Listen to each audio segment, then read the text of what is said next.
साथियों नमस्कार, कैसे हैं आप सब लोग। मज़ामा केम छो कसा आहिस। साथियों आज जो टॉपिक मैं डिस्कस कर रहा हूं वो कंसर्न है with your rights under the law that has been given to you, but उसका हम यूज़ नहीं करते हैं। जिसका कॉन्सिक्वेंस क्या फेस करना पड़ता है कि जो गलत लड़कियां हैं, जो दुष्ट हैं, अधर्मी हैं और कानूनी आतंकवाद कोर्ट में फैलाती हैं, हमें तंग करती हैं, उनका हम सामना नहीं कर पाते। आपको आपके अधिकार पता होंगे, आपको ये पता होगा कि कैसे डिफेंड करना है इनको, तो वहाँ पर आप इनको ईजिली जो है डिफेंड कर पाओगे।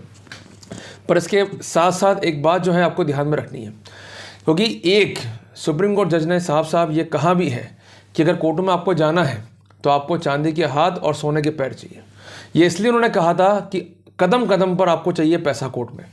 ये आप मान के चलिएगा कि यदि आप गरीब हैं, आपके पास फंड्स नहीं है, तो किसी भी रूप में आप जस्टिस को सिक्योर नहीं कर सकते, जब भले आप कितने ही सही हो। बट अगर आपके पास कॉम्पिटेंसी है, लड़ने की ताकत है और आप वर्कआउट करने में सक्षम है, आप अच्छे वकील अफोर्ड कर सकते हैं, तो definitely you could get justice. तो राइट्स केवल उनके लिए हैं जो राइट्स को सिक्योर कर सकते हैं। इसलिए बार बार मैं कहता हूँ कि शादी में जो है खर्चा व्यर्थ का मत करा करो। आप लोग शादी के टाइम जो है सारा वेस्टेज करते हो, उस समय लेते हो कर्जा, लड़की निकलती है गलत, फिर वो मांगती है 50 लाख रुपए और आप घबरा जाते हो कि हम करें क्या। जितना आपका बजट है उससे आपको केवल 50% ही खर्च करना है, उससे ऊपर खर्च नहीं करना है। पर करते हम गलतियां कि नहीं भाई चलने दो, मज़ा आ रहा है, मेरे यार की शादी है। फिर उस यार की जब बर्बादी होती है तो आप अल्टीमेटली जो है हैरेस या परेशान जो है खुद ही होते हो। तो साथियों आज जो मुकदमा मैं डिस्कस कर रहा हूँ, ये मुकदमा काफ़ी इंपॉर्टेंट है, एमपी हाई कोर्ट का है। और इसमें एक जजमेंट को रिलाई किया गया जहां पर लिखा गया कि now in days it has become the 5 cases package. तो ऐसा क्यों लिखना पड़ा, क्या मुकदमा है, सारे फैक्ट्स हम जानेंगे खुल के। एक एक बात को आप नोट डाउन करते हुए चलिए।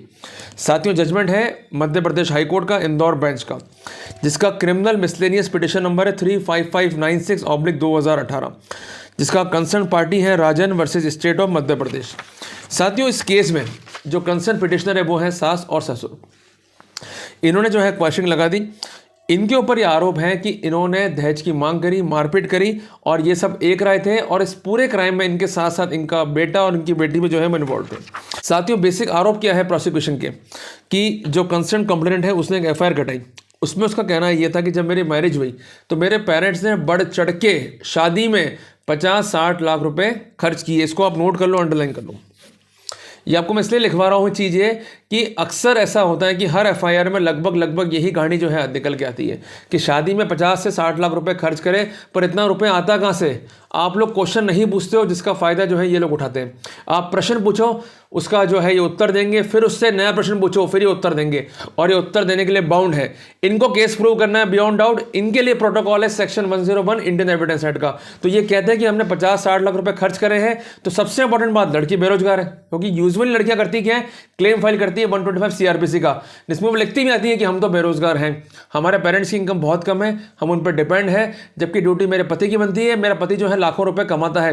तो आपकी बोनाफाइड एविडेंस आपकी पत्नी दे रही है कि जब इतने वो कमा रहा है तो वो दहेज क्यों मांगेगा। कॉमन सेंस है ना, अकल नहीं ना, पर वो ही है कि हमको तो मांगना है और मांगने वालों की कमी जनती में है नहीं, मांगते रहो, हमें क्या है। पर जो इनकी प्लीडिंग्स है उसको पकड़ो और उसको पकड़ के इन्हीं के ऊपर जो है उसको अप्लाई करके इनसे जो है प्रश्न पूछो और उसका जो है जवाब लो कि 50-60 लाख रुपए एक फाइनेंशियल ईयर में कहां से लेके आए, आपने करा क्या ये उस साल का रेवेन्यू था जो आपने शादी में इन्वेस्ट कर दिया, या कोई कैपिटल गेन था जो आपने इन्वेस्ट कर दिया, या कैपिटल को डिस्ट्रॉय करा जिसको हम कहते हैं कैपिटल लॉस, कि आपने उस प्रॉपर्टी को बेच के या किसी चीज़ को बेचकर उससे पैसा लिया और अल्टीमेटली जो है शादी में इन्वेस्ट किया।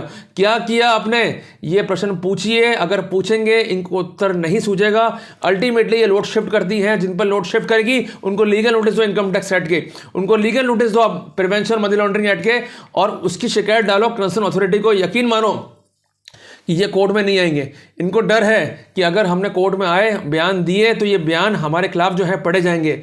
एक बात मैं स्पष्ट कर दूं कि कोई बयान अगर आप कोर्ट में दे रहे हैं, बिफोर मजिस्ट्रेट दे रहे हैं, तो उस स्नैरियो पर सेक्शन 17 और सेक्शन 115 इंडियन एविडेंस एक्ट के प्रोटोकॉल लागू होते हैं। तो आप प्रश्न पूछोगे, ये उत्तर देंगे तो इनके खिलाफ एडमिशन बन जाएगा। जब इनकम टैक्स कार्रवाई करेगी, दे कुड नॉट डेविएट। समझ लो बात को। और इनकम टैक्स का बेसिक प्रोटोकॉल क्या है कि आप जो अथॉरिटीज हैं कंप्लेंट डालो, कार्रवाई नहीं करते हैं हाई कोर्ट पहुंच जाओ रिट में, कंपेल करो कि भाई कार्रवाई होनी चाहिए।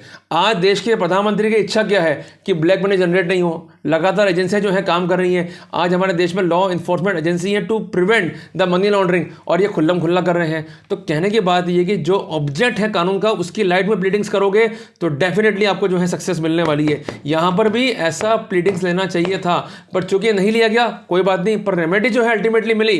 पर लड़की का कंटेंशन क्या था कि शादी में 50 से 60 लाख रुपए अनअकाउंटेड कैश खर्च किए, वो कहाँ से आए, कहाँ चले गए, कुछ नहीं पता। और एक बात आपको मैं स्पष्ट कर दूं कि जो भी खर्चे शादी में हो रहे हैं दे आर द एक्सपेंडिचर। जिसको रुपया दोगे उससे बिल लोगे, ये मैंडेटरी है। और अगर बिल नहीं लिया तो जो बंदा आपको सर्विस दे रहा है, जिसको आप रुपया दे रहे हो, वो बिल जनरेट करेगा, भले ही वो जीएसटी टैक्सेबल नहीं है। ये आपको मैं इसलिए स्पष्ट कर रहा हूं कि कोई भी सर्विस या गुड जब बेचा जाएगा तो इनवॉइस जनरेट करना मैंडेटरी है एज पर द प्रोटोकॉल। तो आप जीएसटी में भी जाकर टैक्स इविजन की बात भी कर सकते हो। तो लड़की को बताना पड़ेगा कि उसने ये पैसे कहाँ एक्सपेंड किए या उसके पेरेंट्स ने कहाँ पैसे एक्सपेंड किए। अगर वो नहीं बता पा रहे हैं they would be at the fault. सबसे इंपॉर्टेंट बात, शादी में जेवरात दी है। अब आप समझो भाई, गोल्ड पर जो है जीएसटी एप्लीकेबल है, सिल्वर दिया, कहाँ से लेके आते हैं पैसा आता है ये। सबसे इंपॉर्टेंट बात, शादी के बाद वही घुसी पिटी मांग कि 10 लाख मांगे और एक कार जो है मांग ली। मेरा हनीमून स्पॉइल कर दिया, मेरी लाइफ को जो है स्पॉइल कर दिया। अल्टीमेटली मैं जो है अपने पीएम में बैठी हूँ। इसने जो है कंप्लेंट लॉन्च करी अलग होने के करीबन 1 साल बाद। वही घिसी पिटी बात कि 10 लाख की मांग करी, मुझे जो है हैरेस किया, अल्टीमेटली मुझे जो है ह्यूमिलेट किया गया। साथियों सबसे इंपॉर्टेंट बात यह है कि इस पूरी एफआईआर के दर्ज होने के बाद 41A सीआरपीसी का नोटिस जो है सबको दिया गया। आप एक बात समझ लो कि आप सबकी एक क्वेरी रहती है कि हम एंटीसिपेटरी बेल मूव करें या नहीं करें, बेल लगाएं या नहीं लगाएं।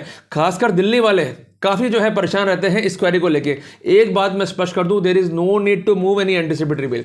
एंटीसिपेटरी बेल तब मूव करो जब पुलिस परेशान कर रही हो, जब पुलिस आपको 41A दे रही है, आप पुलिस को कॉपरेट कर रहे हो, सारी जानकारी उपलब्ध करवा रहे हो, then there is no need to worry. और इसके साथ साथ एक बात आप ध्यान रखो कि जब भी ऐसी एफआईआर कटती है जिसमें लड़की के आरोप है कि हमने शादी में बढ़ चढ़ के दान दहेज दिया, लाखों रुपए में दहेज दिया, तो वहां पर आपको 91 सीआरपीसी की अर्जी जो है लगानी है थाने के ऊपर डॉक्यूमेंट सम्मन करने के लिए। और थानेदार अगर डॉक्यूमेंट सम्मन नहीं करता है, there is no need to worry. आप अर्जी जो है बाय पोस्ट पे उसको भेज दो और उसके बाद जो कंसर्न मजिस्ट्रेट है वहां पर जाकर एक आवेदन करो फेयर इन्वेस्टिगेशन का। और कंसर्न मजिस्ट्रेट से आपको ये निवेदन करना है कि हमने पुलिस में आवेदन किया, हम चाहते हैं कि इस केस का फेयर इन्वेस्टिगेशन हो, बट ये डॉक्यूमेंट तलब ही नहीं कर रहे हैं, तो कम से कम डायरेक्शन दिए जाए कि जो हम ज्ञापन सौंप चुके हैं और उस ज्ञापन के साथ हम 91 सीआरपीसी का आवेदन सौंप चुके हैं, उसको जो है विचार में लिया जाए। यहां पर आपको मैं बात स्पष्ट कर दूं कि court can not interfere in the investigation but court can monitor the investigation.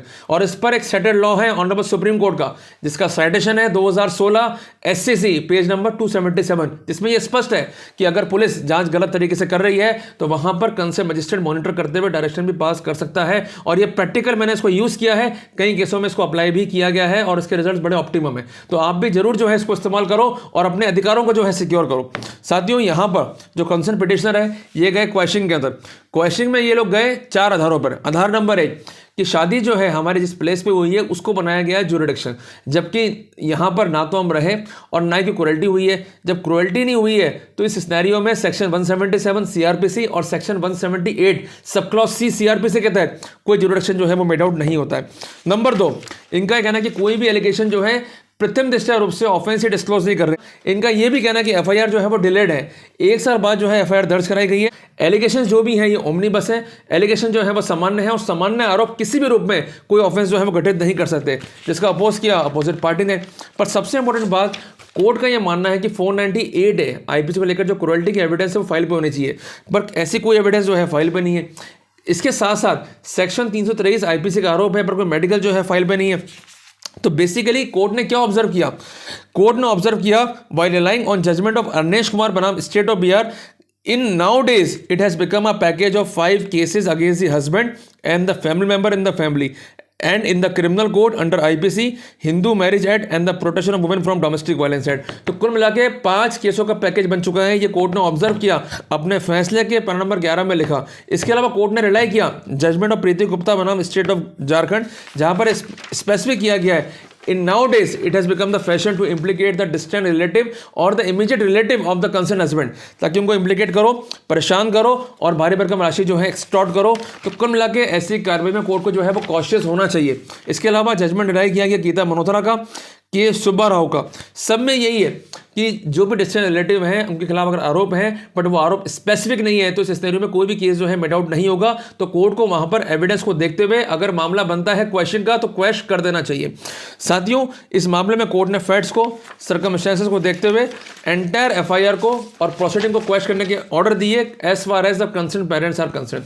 साथियों, यहां पर आपको दो बातें मैं स्पष्ट करना चाहता हूं कि जो ये लोग सुप्रीम कोर्ट गए थे, ये लोग पागल नहीं थे, ये लोग गए थे आप लोगों के लिए। इनका कहना यह था कि अगर हम जाएंगे तो it will be an example, क्योंकि जो भी लॉ सुप्रीम कोर्ट बनाता है वो बाइंडिंग है आर्टिकल 141 संविधान के तहत। जब ये जा सकते हैं तो आप भी कर सकते हो, क्योंकि आज हम नहीं गए, हम झुक गए, हमने पैसे दे दिए तो अल्टीमेटली ऐसे दुष्ट महिलाओं को बढ़ावा मिलेगा और ये कानून का दुरुपयोग करते हुए हमें लूटेंगी। और फिर इनके लिए एक आसान हो जाएगा कि भाई शादी करो और केस कर दो, जगमरा के रुपया देंगे और अल्टीमेटली ये हैरेस होंगे और जैसा हम चाहते हैं वैसा हम करेंगे। तो कुल मिला के सम्मान उन महिलाओं का है जो वास्तव में डिजर्व करती हैं, पर जो दुष्ट हैं, अधर्मी हैं, उनका कोई सम्मान नहीं। और साथियों, धर्म ग्रंथों को पढ़ो।